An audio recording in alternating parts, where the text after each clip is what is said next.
माशाल्लाह जी, बारिश और मौसम दो तकड़े ले। क्या बात है। बिजली भी चमकनी भी, बारिश भी जुड़ी भी सही। ये नहीं टेढ़ी भी, बल्ले बल्ले निकी की टेढ़ी भी, मतलब मैं मोटी असी अजाना नहीं भी दिख रही है। माशाल्लाह माशाल्लाह माशाल्लाह।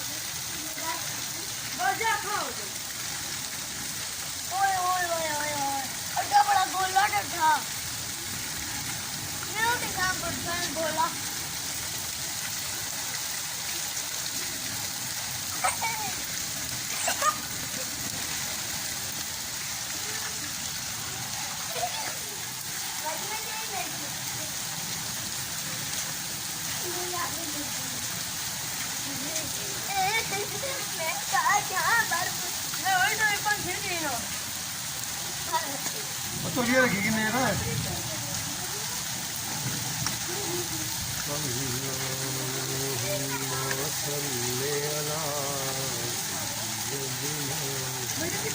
तूलिया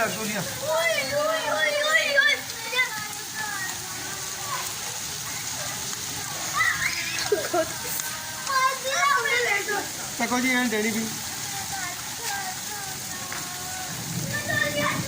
माशा ठंड भी है ठीक ठाक।